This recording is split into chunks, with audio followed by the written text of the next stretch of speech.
6 News. Coverage you can count on starts now. Good afternoon and thank you for joining us. I'm Stoker Wieczorek. It's a bit cloudy today and of course there's much more to be said. We have Maddie Baggett for the weather. Maddie.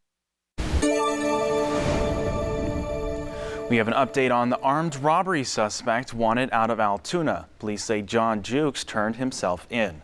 They say he robbed Fifi's Market Monday morning with the help of Matthew Morrison.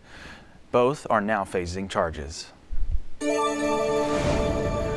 Local Congressman Glenn Thompson is facing criticism after voting no on a same-sex marriage bill only to attend his son's marriage to another man just days later.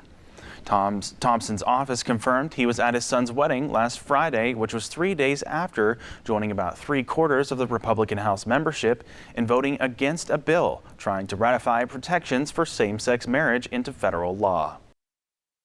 I myself am the proud parent of an LGBTQA child. And the one word that came to mind when I had seen the article, read the article, is hypocrisy. I mean, I'm unable to wrap my head around voting against gay marriage and then going to your gay child's marriage then within a few days and welcoming their new spouse into the family.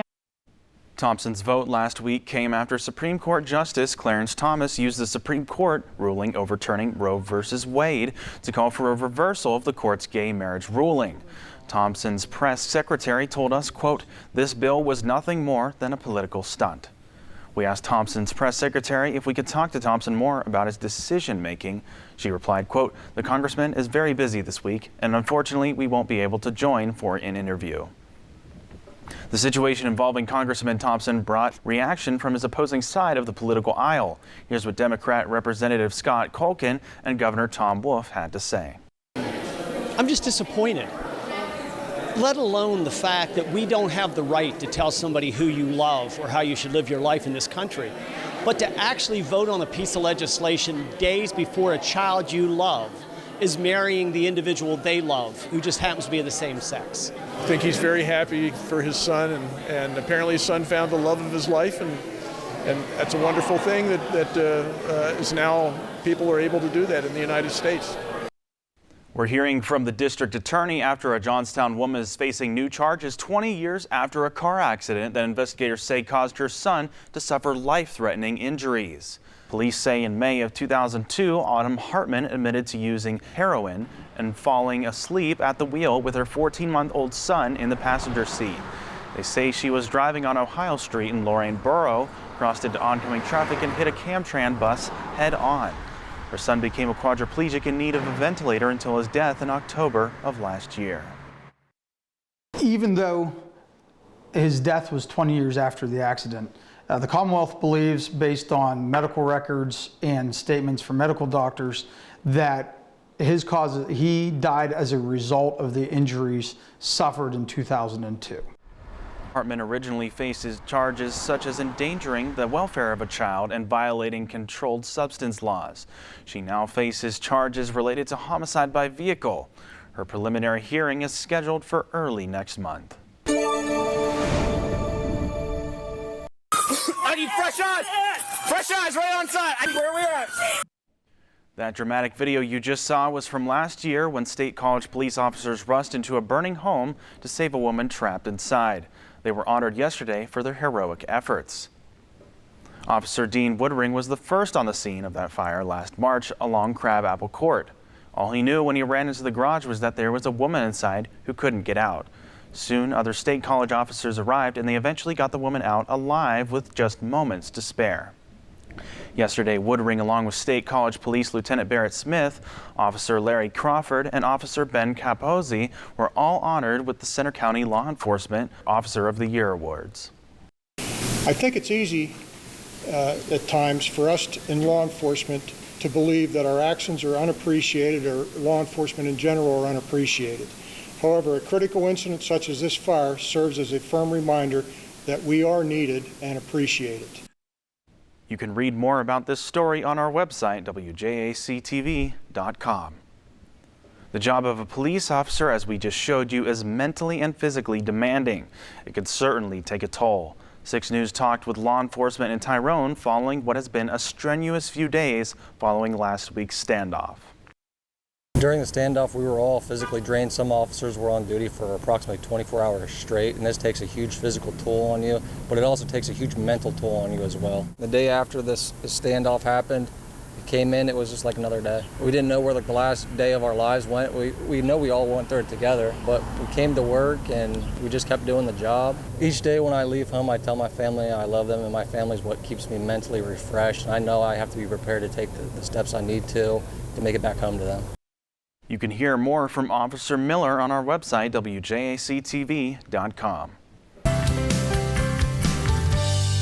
We have an update on a former Huntington area high school teacher who received a liver donation from one of his former students. Mark Morningstar is doing well. His liver transplant was last Thursday. He was discharged from the hospital yesterday and will stay near the hospital for his rehab as an outpatient. His donor is Sean Campopiano, who is also doing well. Recovery will take about 10 weeks for Morningstar. Campopiano's recovery will take about 4 weeks. As we get closer to the 20th anniversary of the Q Creek mine rescue on Thursday, we're continuing to look back at the great rescue efforts underway decades ago in Somerset County. Joseph Spavoni was a state mine official at the time. He had put together the rescue plan.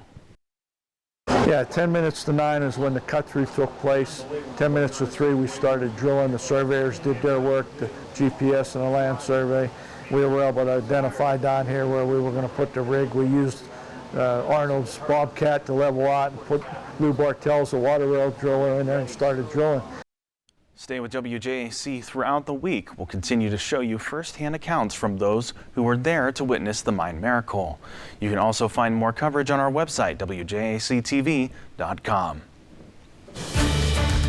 Still ahead on 6 News at noon, we'll tell you what the Department of Justice is doing to protect those seeking abortions.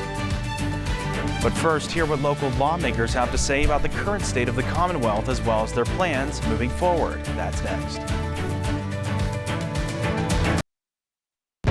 This is 6 News. Coverage you can count on. State lawmakers hosted a State of the Commonwealth program yesterday in Johnstown. Local representatives Jim Rigby and Frank Burns and State Senator Wayne Langerholk talked about the state budget that was approved earlier this month. Langerholk says the Commonwealth is in much better shape than years past with a surplus of funds instead of a deficit. And you have to be very careful to balance this spending, and you don't want to fall into the trap of recurring costs because this money isn't always going to be there. We need to make sure that we set up our economy and that our government ensures that businesses can thrive, which then is what in turn makes our state more viable. More funding for school safety and security was also discussed. Here's Genevieve Gorder with today's America Steals and Deals. The following segment is sponsored by Knocking. There's one thing that can ruin a great day.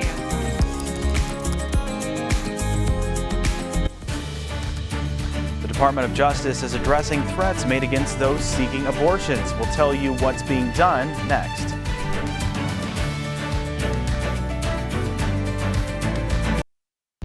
This is 6 News. Coverage you can count on. Nobody won the giant Mega Millions pot last night, so the jackpot is now over $1 billion. If the winner were to accept the cash option payout, they would get just over $600 million. The new estimated jackpot is the nation's 4th largest lottery prize. The next chance to win the jackpot will be Friday night's drawing. If anyone listing wins, don't forget who told you. Check this out. A parking lot collapsed near Pittsburgh, leaving a dozen cars in the giant hole and dozens of people displaced from their apartment. The parking lot outside the Penn Hills apartment appears to have split in half, dropping between 15 and 20 feet. The incident happened Tuesday night just before 6:30 p.m. A woman who spoke with reporters on the scene says she was in her car when the parking lot gave way. I was in a car. I was backing up to park. I heard a noise. I paused for a minute because I was like loud thunder, or I thought maybe I ran over like a grate that was messed up or something.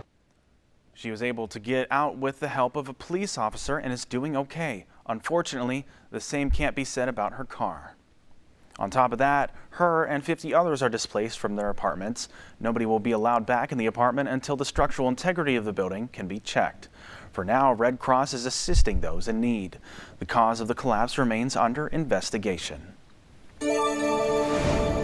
President Biden says he has tested negative for COVID-19. The president tweeted a picture of his negative COVID test along with this photo saying, quote, "Back to the Oval. Thanks, Doc, for good care and to all of your support." In a letter dated today, the president's physician, Dr. Kevin O'Connor, says the president tested negative for COVID both Tuesday evening and again today. Dr. O'Connor says Biden completed his antiviral treatment 36 hours ago and has remained fever-free without medication. The Justice Department has a new section on their website that lets people report threats against them for seeking an abortion. The DOJ's Reproductive Rights Task Force set up the section called Protecting Access to Reproductive Services. It directs a user on where to report the threats, either the FBI or the Department of Health and Human Services. Depending on the situation, the task force was established to protect abortion rights under federal law. Many states are moving to limit or ban abortion after the Supreme Court overturned Roe v. Wade. Uvalde City Council says it's going to investigate every police officer who responded to the massacre at Robb Elementary School. Council members said Tuesday their appointed investigator will interview each Uvalde police officer who was the school officials say 25 of the Uvalde Police Department's 39 officers went to the shooting scene. They were some of the first law enforcement officials to show up at the school. This is 6 News. Coverage you can count on. Governor Tom Wolf was in State College yesterday talking about the Military Family Education Program. It allows members of the National Guard to earn college benefits for their spouse and children. The program provides 10 semesters of education at a reduced price or no cost at all. The benefits must be used at a state-approved institution. The program is the first of its kind in the nation. The Department of Conservation and Natural Resources announced a new grant funding yesterday. The nearly $1 million will support the construction or maintenance of ATV and snowmobile trails and facilities. Some of the facilities receiving money include Rock Run Recreation in Cambria and Clearfield counties and Elk County Riders. Members of Higher Dimensions Ministry in Johnstown welcomed community members for a breakfast yesterday. The meal benefits the ministry's Young Entrepreneur Program, which gives kids a chance to make items that can be sold at the farmers market every Friday in Central Park. Today, Higher Dimensions will host a cafe ministry from 11 a.m. to 4 p.m.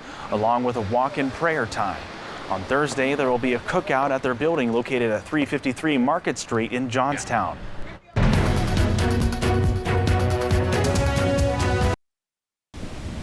That's all for WJAC TV and News at noon.